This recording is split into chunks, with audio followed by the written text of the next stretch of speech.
Hi, I'm here with Jim Campbell-Clause from AHA Viticulture. It's been quite a while, Jim, since we've had a chat. It has. So we've got a fair bit to catch up on, Yeah. so welcome. No, thank you. Right. Yeah. So I think the last chat would have been last season, so we've got Wow, to sort okay. of incorporate, Yeah. I would think, from September up until now. Okay, sounds So good. if you want to give us a bit of a rundown of what's been going on and what you've been seeing, that'd be fantastic. Fabulous. Well, it is awesome to be standing in some warmth because the winter and spring, we had a pretty reasonable winter, a little bit down on what we had last year. And then coming into spring, it's been very cool. Like each month we've been below average. I think we've been a couple of degrees below average, which is unusual for maximums and for minimums. And that's sort of delayed budburst and slowed growth down a bit.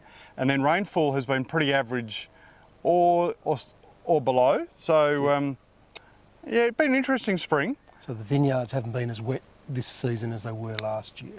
No, but we had a reasonable winter, so soil profiles were pretty full coming to the end of winter. And then it's been a cool spring, so there hasn't been a lot of demand for irrigation, but we'll talk about that in a little while. But yeah, I think we've now we're seeing some warmth, so it looks like the season has finally changed. And yeah, we desperately need some warmth. Probably running a couple of weeks behind now. Yep. But it doesn't look like next week it's cooling off again, going back to mid-20s. And So interesting, it's a very similar spring to last year, which was really cool. Then middle of November, the temperature changed and it was hot for, for the rest of November and all of summer. This year, it looks a bit more variable, but we've got heat and things that are tracking along quite well now. Okay. So bud break, what was the thought there? How did that go? So interesting, I think the early varieties, bud break was a little uneven because of these cooler temperatures, and then shoot growth was quite slow. Whereas some of the later varieties, Sauvignon Blanc and Cabernet particularly, they seemed to burst quite evenly and grew quite evenly. Sauvignon Blanc's been a little sort of delayed in its development, but still looks reasonably even. Some of the early varieties, Chardonnay's a little bit all over the place. Shiraz, we got long shoots and short shoots. So we're seeing a little bit of phenological difference. And flowering, if you have hot weather, will go through quite quickly and will be quite uniform. But this year, with cool weather and because we are standing in a block of Chardonnay here that's a bit all over the place. It is a bit. I mean, you can see the odd bunch that's still flowering, and then there's a few that have set and gone a little beyond that. I think, interestingly, we were lucky in spring. It was cold, but we didn't have any of those storms. The damaging fronts with the wind and the rain together. I mean, we were concerned a couple of weeks ago about a hail event. I think there was a little bit of hail around, but I don't think it impacted too badly. It was like a couple of minute hail sort of. There's a few spots that got some damage. So yeah, all in all, I think we're tracking along okay. A couple of weeks behind phenologically. Yields are interesting. So we've started bunch counts. Early observations are some of the earlier varieties are a little low, and some of the later varieties are average or better than average. That's a real generalisation. Obviously cane pruning, the bunches look good, and the bunches look quite big this year. Spur pruning, it just depends, how many buds you've laid down and stuff. But yeah, maybe moderate yields on some of the early varieties. That'll be good. So next we'll probably go on to insects. What have you seen sort of there? So pest and disease has been interesting. The pest side of things, snails are now, something we live with. Every year. Every year, we tried all sorts of things. There's a couple of products that work well, but you have to be onto it to treat them. This year they've been a bit more sporadic. Some sites we've seen a lot of damage. Other sites hasn't been too bad at all. So I think it's monitoring and treating early will help the snails. And the difference between the summer, so what happened last 2 seasons ago was that summer bridge with that rainfall we had. So we had rainfall from February, so we had a green bridge for the snails to continually breed and lay eggs. So instead of laying once or twice, that year they laid 3 or 4 or 5 times. So you had more of an abundance of eggs and also different stages through the season, whereas this year, because it didn't rain till late, you got a better chance of controlling that autumn. Yeah, no, perfect. I think autumn is a classic time to try and stop that population, so you reduce that egg mass. So yeah, snails have been sporadic. Weevils are interesting. So often in a cool season where you get slow shoot growth, the weevils emerge and they really hammer the vines because they can't grow out of it fast enough. But this year we saw a sporadic weevil emergence as well. So we didn't actually seen damage, and we've treated in a number of blocks, but haven't seen a lot of severe damage, which is good. Yep. Yeah. And that can depend. Some of the monitoring I've been doing, we've seen some where there's been weaker blocks that have had more impact on them. So yeah, no, sure. But then healthier blocks have not been as bad. Yeah. And I think there may be another bit of a push in numbers of weevils over the next week. Yeah, and so it's on the monitoring we were doing, we were digging pits and seeing like larvae and pupae in the one hole. Yeah, wow. So there'll be quite a spread of that emergence. Yeah, no, look, that's interesting. As you say, monitor carefully. EL31 for Avatar, so we need to be pretty quick to get onto that. But because of the cool spring, we've seen some other bugs we don't normally see, so a little bit of light brown apple moth. So we need to keep an eye out for them and manage them as well. A little bit of Australian grapevine moth. And generally we don't see a problem in Margaret River and Geograph. We've seen some problems where we've had to treat for those bugs. So yeah, I think you're spot on. You know, just keep monitoring and see what's there and manage accordingly. So yeah, so pests have been problematic, but not a super concern if you're monitoring and concerning. Yeah.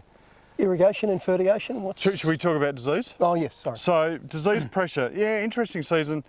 The cool spring has reduced the pressure for downy mildew. I think these conditions where we have warm and cool and then humidity and a little bit of rain, so pressure for powdery is probably pretty high. So I'd make sure we get your protectant sprays on. I think because we had smaller canopies, we probably got really good coverage. Spray frequency's been a little bit tricky with the wet weather, so yeah, again, monitor. Always before Christmas, ring, I got some powdery. So yeah, that's only a few weeks away. So. No, exactly, be aware, look out for it. Botrytis is an interesting one. Because of the uneven flowering, been pretty hard to get your flowering sprays on. So your Cap 4 spray will be pretty important this year. Yeah, absolutely, I think so. But also the bunch closure sprays, or just before EL29, I think a lot of them are now, rather than EL31. So be careful with those products. But yeah, I think the forecast is a mild December, but a hotter and drier end of season. So mild December may mean some susceptibility to botrytis. We actually saw a bit of leaf botrytis and sclerotinia early in the season, but generally the vines grow out of that. Yeah, they haven't needed to be managed. Yeah. So disease pressure, yeah, keep monitoring. We'll probably go a little bit longer with our sprays this year, just because we're running a little bit behind. Yeah, it depends a bit on the weather. Yep, good. Yeah, irrigation and fertilisation. Yeah, so I think seasons like this it can be quite tricky because it's cool, it's mild, everything looks fresh, but we haven't had a lot of rainfall in spring.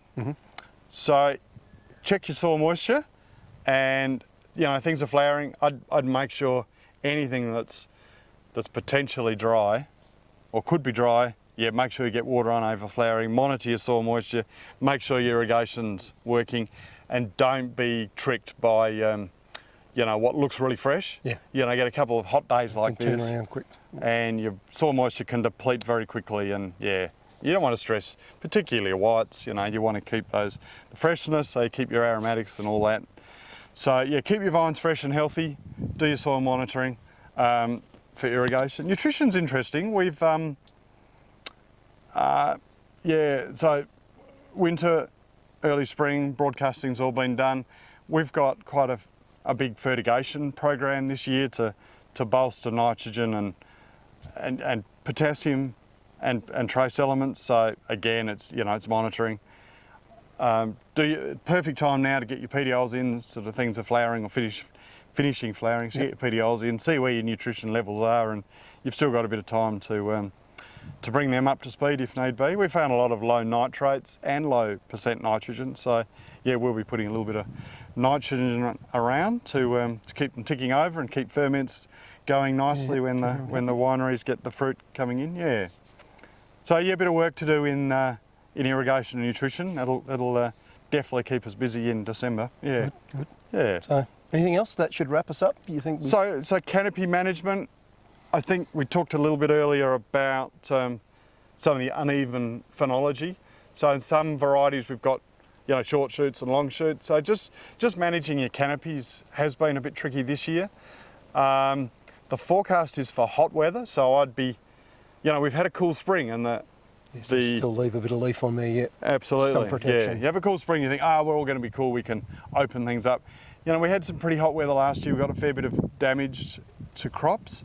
I would just be monitoring the weather. Be a little bit careful on the warmer side, particularly on your whites. On your reds, you might want to open up the warm side. Obviously not quite yet, but once you get to pea size, you want to start looking at that sort of stuff. And yeah, we haven't got big canopies yet, but no doubt with a bit of warmth, trimmers will be all going crazy, and we'll be, managing canopy size and stuff. But yeah, so irrigation key, nutrition's important, and then getting your canopies right. Pest and disease monitoring. Yeah, if you get all your disease stuff sorted now, you won't have dramas around Christmas. Life will be easier after Christmas. Absolutely, yeah.